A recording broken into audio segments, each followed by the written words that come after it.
I now invite Professor K.G. Suresh ji to conduct this session, please. Over to you. Thank you so much. I can assure you that this is not going to be like a Ranji Trophy match after the World Cup final.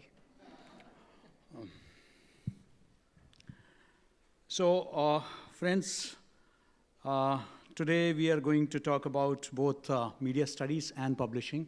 I wish to compliment the organizers of World Hindu Conference, the Hindu Media Forum, particularly Vikram Sharma ji, for contemplating that it is important to discuss media studies also. Because generally in conferences, you hear a lot of discussion on media, on the state of media, without realizing that unless you clean Gangotri, you cannot clean the Ganga. So it's very important that media studies, it is from these media schools, it is from these media institutions that most of the students, the future journalists, are groomed. And I have had the privilege of heading two of India's most prestigious media institutions, the Indian Institute of Mass Communication, Bharatiya Janasanchar Sansthan, and the Makhanlal Chaturvedi Rashtriya Patrakarita Evam Sanchar Vishwavidyalaya, which is Asia's first and India's largest media university. Friends, I was shocked to find when I took charge in 2016 as Director General of IMC that Marxism was being taught as a subject, as part of the curriculum. It was very shocking. And then there was no reference to Indian communication theories. That was furthermore shocking that there were hardly any literature except a book published at the Makhanlal Chaturvedi National University of Journalism by a Nepalese scholar, Nirmal Mani Adhikari. There was hardly any literature on Indian communication traditions. Imagine a tradition which has seen conversations, question and answers, dialogues of the highest order, whether it be the conversation between Yama and Nachiketa, between Krishna and Arjuna, or between Adi Shankaracharya and Mandana Mishra. We have had that level of discourse, that level of communication. We had a treatise on communication called the Natya Shastra, which extensively deals with communication, but it hardly found a mention in our curriculum. The same applies to almost all media schools, where the entire media history starts with James Augustus Hickey, as if he was, it all began with him. People, in fact, ridiculed when the Prachar Vibhag started celebrating Narada Jayanti every year. And he was always projected as somebody who would be going around gossiping, cock and bull stories. And he was portrayed as a comic character even in Bharatiya cinema, unfortunately. But things started changing post-2014 with a new look at the Indian knowledge systems. And slowly but steadily, we started introducing a lot of, I would say, concepts in our curricula. It's still taking time because I'm sure the distinguished guests also agree with me that across the world, you see a phenomena where the academia has always been dominated by the left liberals. The same holds true even in the West, in the United States. And in India, of course, we had a regime which outsourced intellectual capital to the Marxists. So we see that it is their discourse. In interviews, you would be surprised to know that we had even post-2014, I used to sit in several interview boards where I would see that the emphasis was on whether you knew Marshall McLuhan's law rather than the Natya Shastra. Nobody was bothered, even in very established institutions, about your understanding of Indian communication theory or concepts.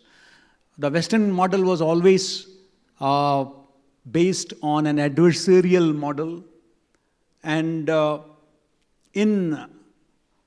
has been a global, if you look at it, a trend in trying to identify local communication models. One of my friends, Kalinga Senivaratne, who worked in Thailand, he started working on a Buddhist model of communication. And that's being widely discussed across the globe today. So I think that it is high time, with the new national education policy in place, which emphasizes on Indian knowledge system, Bharatiya Gyan Parampara. It's important that, we look back to our very rich communication tradition, which believed in coexistence, which believed in not an adversarial relationship between the communicator and the receiver, but a very harmonious understanding, and if you look at the Natya Shastra, the entire concept of Sadharanikaran, you would find that the entire is of the audience and the performer reaching a similar stage, a same platform. That's the ideal situation, which is always emphasized. Now, coming back a little bit because publication is, I believe, intrinsically linked to studies, because research is an important part, and whether it is PhD thesis in Indian media institutions, Bharatiya media institutions, you would always find that, again, the emphasis is on Western concept. The entire focus is on technology, and so much of emphasis on technology that the impact of Facebook on society, the impact of Twitter on society, social media platforms, that we are not even in very good, thesis that is being worked upon by a lot of scholars. Very few are focusing on our historical background, our communication background.